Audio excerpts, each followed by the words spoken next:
Oi, pessoal. Eh, Meu nome é Nestor e sou formado em engenharia mecânica. Eh, Venho hoje aqui para fazer alguns vídeos para dar um suporte na disciplina de resistência dos materiais, tá? Essa disciplina é uma disciplina que tem como pré-requisitos a disciplina de mecânica para engenharia ou estática, né?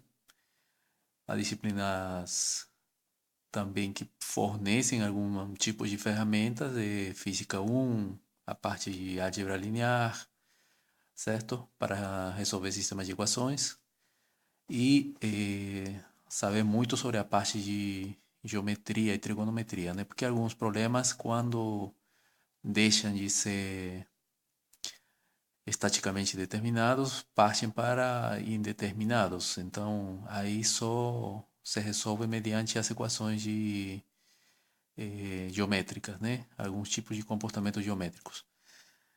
Mesmo assim, nós vamos tentar sempre voltar um pouquinho para relembrar essa parte dos conteúdos, tá? Então, espero que gostem da aula e tomara que possa ajudar um pouco aqui em algumas dúvidas que sempre o aluno tem, tá bom? Então hoje, como primeiro vídeo, nós vamos fazer uma simples revisão, tá? Um pouquinho, lembrar um pouquinho sobre aqueles conceitos prévios e sobre os acoplamentos, né?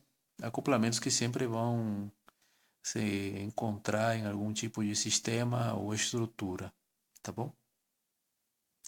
Resistência dos materiais é uma disciplina onde joga por, vamos dizer assim, joga por baixo todos os conceitos de que os elementos de união são rígidos, tá? Então, não todos os corpos são rígidos, eles sofrem uma deformação. Mesmo que seja uma deformação imperceptível, mas é uma deformação que a gente deverá calcular. É claro que na ordem de grandeza existem deformações que são consideráveis, vamos supor. Vamos imaginar um cabo de uns 5 metros, 3 metros, que vai sofrer uma deformação de 1 milímetro. Então, na ordem de grandeza, para esse cabo, uma deformação de 1 milímetro não tem muita significância. Mas agora pega um eixo e que esse eixo sofra, quando você no mensurando do diâmetro, ele possui uma deformação de 0,5 milímetros. Se inicialmente esse diâmetro, esse eixo, né, conseguir entrar num furo, agora com essa deformação, com certeza ele não vai conseguirá. Então, existem deformações que são consideráveis, mesmo sendo imperceptíveis, tá? Não imperceptíveis, né? E outras que são consideravelmente nesse campo da tolerância, são consideráveis, tá? Então, o estudo de resistência dos materiais, sendo que todos os corpos agora sofrem deformações, então nosso trabalho será justamente, além de encontrar as reações ou as forças que estão envolvidas numa análise, né? Nós vamos ter que dimensionar alguns elementos, tá? Esses elementos podem ser o diâmetro de um pino, o diâmetro de um parafuso, o diâmetro de um revite, o diâmetro de um cabo e por aí vai. Ou a seção de uma barra, né, que sofre tração ou compressão. Ao longo dos vídeos vocês vão se deparar com uma série de situações, tá bom? Hoje vamos fazer um pouco sobre acoplamentos, onde também nós vamos nos deparar com isso, e a revisão, né? Tratar de trazer essas ferramentas que provavelmente temos esquecido um pouquinho. Então, nessa revisão, vamos ver aqui, sempre que trabalhamos com com um sistema, uma estrutura, sempre vão estar envolvidas algumas cargas. E essas cargas são, claro, se analisam de maneira vetorial. E analisar de maneira vetorial, algumas vezes, quando nós não vamos trabalhar num sistema conhecido, nós precisamos decompor ela e levar justamente para esse sistema que todos conhecemos, né? O sistema que todos conhecemos, o sistema cartesiano, é justamente esse sistema XY, tá certo? Então, todas nossas forças deverão estar dentro desse sistema, por mais complexo que seja a carga, né? Então, o que quer dizer? Que se nós temos um vetor, vamos supor, um vetor P, que possui um ângulo de inclinação com respeito à horizontal de 20 graus, vamos imaginar, tá bom? Então, essa carga, certamente, ela não está no sistema conhecido XY. Então, nosso trabalho será justamente levar essa carga para um sistema conhecido, certo?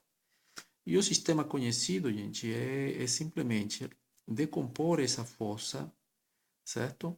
Nas componentes que todos conhecemos, certo? Onde nós podemos fazer o trabalho ou a somatória dos vetores da carga, né? Vamos imaginar então a decompor esse vetor P. Vamos decompor numa componente no eixo Y e vamos decompor também uma componente no eixo X, tá bom? Para o eixo Y, então nós teremos que essa força será uma carga P seno de 20 graus, seno de 20 graus, tá bom? A componente no eixo X, ela será uma componente definida por P cosseno de 20 graus. Tá? Então, isso aí não deve ser dificuldade para o aluno, certamente. Mas agora, o que acontece? Às vezes, as cargas, elas são fornecidas, certo? Vamos imaginar novamente uma carga P, certo? Mas agora eu forneço aqui o ângulo, 70 graus, tá bom? É a mesma força, tá? Com o mesmo ângulo de inclinação com respeito à horizontal, mas o que foi fornecido foi o ângulo que ele forma com respeito à vertical, tá? Novamente, ela será agora representada através das componentes no eixo XY, tá bom? Então, vamos trazer aqui vamos projetar ela, certo? E vamos ter aqui quem? P seno de 70 graus, tá bom? E aqui será quem? Ela está próxima, está ao lado do ângulo. Então, aqui será P cosseno de 70 graus, tá bom? Repara que essas duas componentes aqui desse vetor P, o mesmo vetor P, são equivalentes entre elas, tá? É de ser P seno de 20 é igual a P cosseno de 70 graus, tá? Da mesma maneira, P cosseno de 20 graus é equivalente a P seno de 70 graus, tá bom? Então, quer dizer que qualquer carga pode ser decomposta, tá? Em suas componentes no sistema cartesiano XY. Vamos imaginar agora um sistema já um pouquinho maior, XY, certo? Vamos imaginar agora que nós temos um vetor em qualquer posição, né? Qualquer posição pode ser decomposto. Qualquer vetor. Então, vamos pegar aqui um vetor nesse sentido aqui. Tá bom? Agora é um vetor de 60 kN. 60 kN. Kilonewton, para quem não lembra, né, gente? Kilonewton ou o múltiplo de Newton sempre indicam as unidades de força, tá bom? As unidades de força. Não esquecer isso. Então, vamos imaginar que esse ângulo agora que eu estou compondo aqui, que eu estou formando, é um ângulo de 30 graus, tá bom? É um ângulo de 30 graus. Então, se eu quiser encontrar as componentes desse vetor, certo? Eu vou traçar aqui uma paralela ao eixo X e uma paralela ao eixo Y. E a partir daí eu vou sempre representar aqui a componente no eixo Y e a componente no eixo X, tá bom? Então aqui será quem? Repara que sempre que esteja em frente do ângulo, ele será a carga de 60 kN, certo? Vezes quem? Como está à frente, certo? Será o seno de 30 graus, tá bom? E aqui quem será? Está ao lado do ângulo, então será 60 kN, né? Vezes quem? Cosseno de 30 graus, tá bom? Agora, por que eu represento os vetores nesse sentido aqui, gente? Eu estou representando os vetores nesse sentido porque, já que é uma soma vetorial, uma decomposição vetorial aqui, então é como se eu deslocasse esse vetor 60 seno de 30, certo? Para essa posição daqui. Quer dizer que numa soma vetorial tem um vetor aqui, tem um outro vetor aqui, certo? E a resultante, ou a resultante da soma desses dois vetores, certo? Sempre será esse aqui. Repara que é o mesmo análise, tanto vetorial como para decompor esses vetores, tá bom? Então, eu já decompus esses vetores. Agora, muito cuidado, porque se eu trabalhasse com essa componente aqui do vetor, eu vou ter aqui um vetor que está tendo uma orientação e sentido. Então, ele, na verdade, será um vetor negativo, igual que esse aqui. Então, as componentes dele serão negativas, tá bom? Agora, se eu trabalhasse com um outro vetor por esse lado aqui, certo? A componente em x será negativa e a componente em y será positiva, tá bom? Esse aqui, com respeito a essa decomposição de forças que nós vamos nos deparar, eu acho que ao longo da disciplina toda, tá bom? Ao longo da disciplina toda. Outro conceito que o aluno deve trazer sempre é sobre os ângulos. Os ângulos, existem alguns triângulos que são chamados de notáveis, certo? Esses triângulos notáveis são aqueles de muito conhecidos, certo? De 45 graus, tá bom? Claro, para ser um triângulo notável tem que ter um ângulo reto aqui, né? Nesse triângulo conhecido de 45, 45, tá? Eu tenho uma relação entre os catetos. Essa relação entre os catetos é A raiz de 2, certo? E essa relação dos catetos sempre vai nos fornecer relações trigonométricas bem conhecidas, né?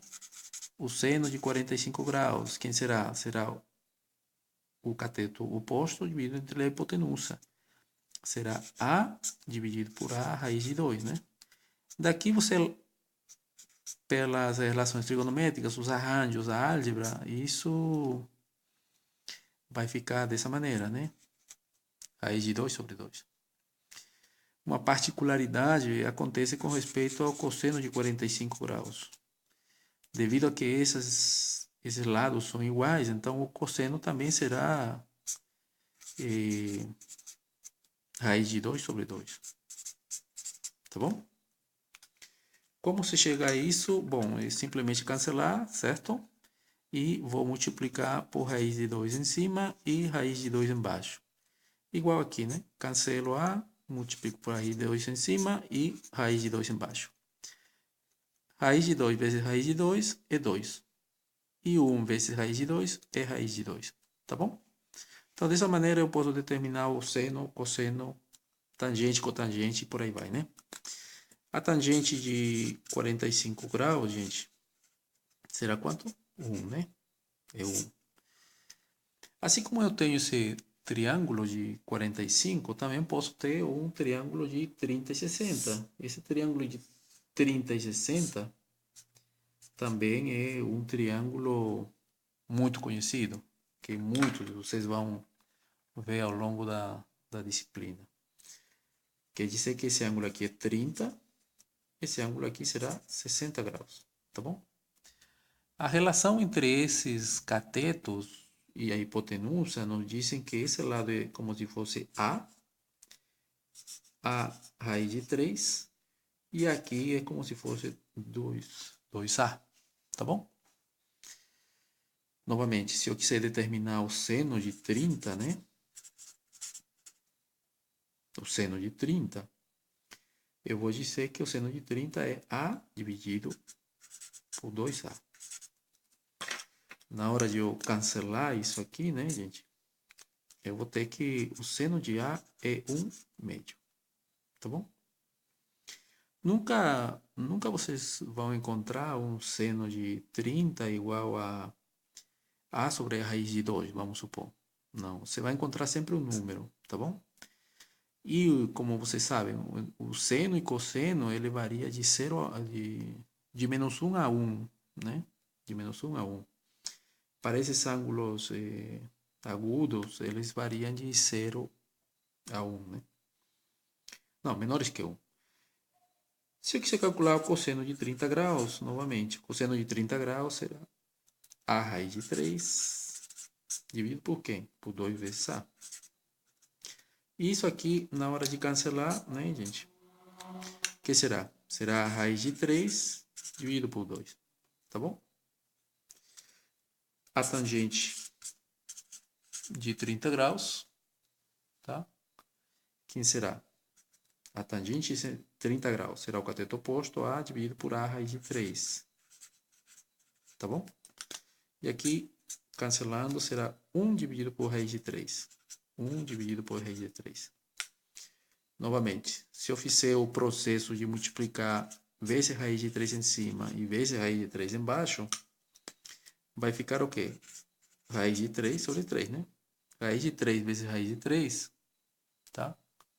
Será quanto? 3, tá bom? Tá. E outra das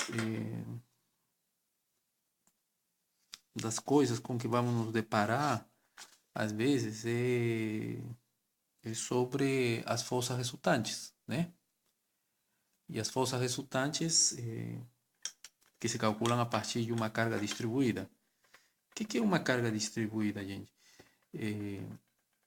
Vamos imaginar que você tem um caixote, certo? De madeira, e você posiciona ele sobre uma viga, tá bom?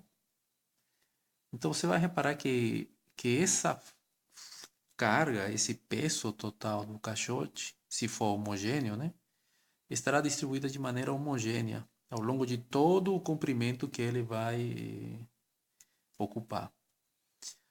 Então, dentro dessa análise, certo? Eu posso ter cargas distribuídas de maneira retangular, tá bom? De maneira retangular. Vamos imaginar aqui uma viga que suporta essa carga distribuída retangular. Então, essa carga distribuída, na hora de analisar o sistema, vai ter que ser substituída por uma força resultante, tá bom? Por uma força resultante que nada mais é igual à área que ocupa a carga distribuída. Mas de que maneira eu calculo essa área? Você poderia se perguntar. Certamente que essa carga distribuída tem um valor de Q, certo? E um valor de onde a onde ele vai se estender, um valor de A, tá bom? Então, para uma força resultante, onde eu sei que será a área que ocupa, então essa força resultante será aquela área do retângulo. E a área do retângulo aqui será o valor de Q vezes o valor de A, tá bom? Mas existem algumas outras um pouquinho mais caprichadas, né? Vamos imaginar aqui agora uma carga distribuída de seção triangular, tá bom? A altura dela também, novamente, será Q e a área que vai ocupar será uma área A, tá bom? Eu esqueci de mencionar que essa força resultante só poderá ocupar um único ponto ao longo de todo esse segmento que ele está atuando. E esse ponto sempre será justamente a metade do segmento que ocupa, do comprimento que ocupa, tá bom? Quer dizer que na metade de A estará atuando essa força resultante. Igual acontecerá com essa carga distribuída de seção triangular. Novamente, a força resultante será a área que ocupa a carga distribuída.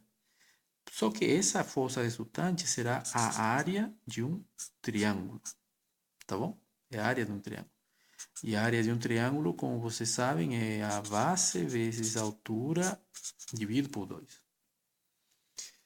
E essa força resultante para esse tipo de carga distribuída, gente, atuará justamente aqui, quando esse segmento seja A tercios. Justo em A tercios, essa carga distribuída estará atuando, tá bom? Se alguém quiser aprofundar mais sobre isso, então poderá dar uma olhada na tabela do livro de V. Johnson, o Hibbeler, né? Que serão nossas referências sempre. Então aqui nós vamos ter que a base mede A, a altura é Q, dividido por 2, né? De maneira mais homogênea essa expressão, nós temos então agora que a força resultante com respeito a essa carga distribuída triangular será Q vezes A dividido por 2. E assim a gente pode fazer muitos problemas com respeito a essas cargas distribuídas. A outra seria as relações, a congruência entre triângulos. Nós usamos muito isso ao longo da disciplina. Só para fazer uma pequena revisão, eu sei que nós vamos estar sempre trazendo o aluno para não esquecer essa parte de conceitos prévios, tá bom? Então, nós podemos dizer que temos um triângulo, certo? Esse triângulo aqui é uma altura de 20, tá bom? A base é uma base que mede 4 metros, né? Aqui em metros, gente, tá bom? E eu quero saber quanto será essa altura aqui, uma altura y, se eu tenho aqui 2,5 metros. Vamos imaginar, tá bom? Então, para poder fazer esses cálculos, eu preciso fazer as relações, as congruências de triângulos, tá bom? Semelhanças de triângulos. E para fazer a semelhança de triângulos, eu preciso relacionar eles. É certo que esse triângulo que está pintado aqui de lilás, com respeito a esse triângulo maior, existe uma semelhança entre eles, tá? Primeiro porque esse ângulo que você vê aqui, é comum para esses dois triângulos, tá bom? Sendo assim, esse triângulo aqui também é um triângulo reto, né? Aqui. Então, eu posso usar uma relação de semelhança de triângulos, certo? Desde que eu relacione os mesmos parâmetros. Quer dizer, eu vou relacionar altura e vou relacionar base. Então, se eu analisar o triângulo menor, eu vou dizer que a altura é a base, como a altura do maior, né? É a base do maior. Então, dessa maneira, eu estou querendo calcular justamente a altura para esse triângulo de 2,5 metros. Sendo que para 4 metros a altura é 20. Então, é basicamente uma regra de 3. Se é que por aí seja mais simples verificar isso. Então, y será quanto? 5 vezes 2,5, 12,5 metros. Então, quando a base seja 2,5, a altura desse triângulo será 12,5 metros. Tá bom? Pronto. Eu acho que isso aí, para começar com respeito a uma pequena revisão, eu acho que é suficiente.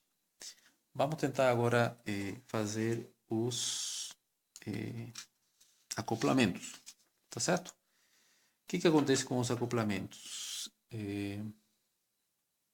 Eu acho que vou ter que fazer outro vídeo, para não ficar tão comprido esse daqui, né? E já estou em 26 minutos, tá bom? Decidi manter o vídeo inicial, acho que não vou gastar mais de 6 minutos fazendo o conceito de acoplamentos. Acoplamentos são os diferentes elementos que nos ajudam a manter a estrutura em equilíbrio. Esses acoplamentos, quando nós analisarmos uma estrutura, provavelmente nós vamos nos deparar com o seguinte. Vamos imaginar aqui uma barra, uma viga, certo? E essa viga está mantida em equilíbrio a partir de um cabo aqui, tá bom? É um cabo. Esse cabo me mantém essa estrutura em equilíbrio. Só que quando eu precise analisar esse sistema, necessariamente eu vou ter que isolar essa barra. E para isolar essa barra, então eu vou ter aqui novamente a barra. E o que vai acontecer com esse cabo? Se esse cabo mantém aqui um ângulo alfa, certo? Eu vou representar a reação que poderia fornecer esse cabo, certo? Vou representar pela terceira lei de Newton, certo? Com uma orientação também. E essa orientação quem será? Esse mesmo ângulo alfa, tá bom? Então, dessa maneira eu posso já, cada vez que eu observe uma barra, eu vou fazer o diagrama de corpo livre da barra, eu vou fazer um corte no cabo, certo? Vou isolar. E nessa representação agora desse material, desse elemento, eu vou substituir por uma reação. E essa será a força do cabo, tá bom? Novamente, deveria levar essas forças a partir de um sistema já conhecido, tá? Sistema XY, sempre. É o sistema com que nós vamos trabalhar, XY.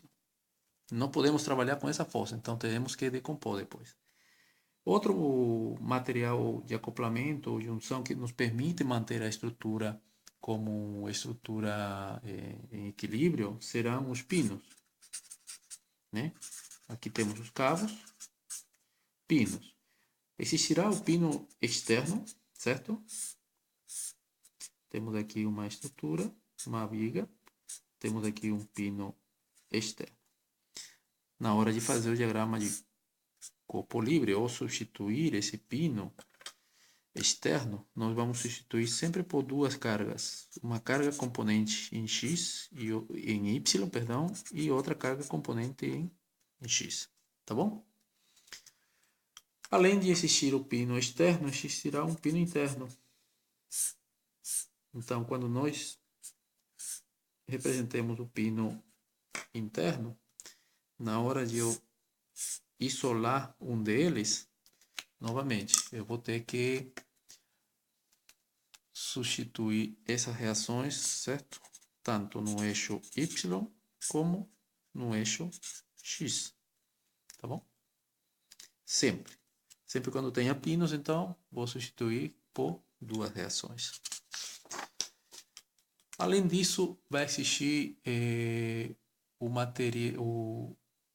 o acoplamento definido como rolete. O que acontece com o rolete? O rolete tem uma particularidade porque ele é um acoplamento onde sua característica é que só existe um ponto de contato entre esse acoplamento e a estrutura. Sendo assim, o que vai acontecer?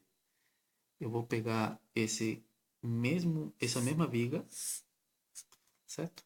E na hora de representar essa reação, simplesmente será uma reação no eixo Y, tá bom? No eixo Y. O outro que nós conhecemos é justamente aquele do plano inclinado, tá bom? No plano inclinado, eu vou ter uma estrutura aqui com um ângulo alfa, certo? E nesse plano inclinado, eu vou ter uma viga, uma barra que está apoiada aqui. Na hora de eu isolar essa barra, essa viga, eu vou ter aqui que substituir por uma reação normal a esse plano, tá bom? Se eu quiser levar o ângulo, tá? Não devo esquecer que esse ângulo alfa daqui será esse mesmo ângulo alfa daqui, tá bom? Quando eu fizer a decomposição, novamente, terei que levar simplesmente esse ângulo, esse vetor ao sistema conhecido por uma componente em Y e outra em X, tá bom? Bom, existem outros acoplamentos que ao longo do vídeo nós vamos relembrar um pouquinho. Espero que tenham gostado e se inscrevam no canal e, bom, deem seus comentários com respeito a essa parte de prévia para análise de diagrama de corpo livre e equações de equilíbrio. Muito obrigado.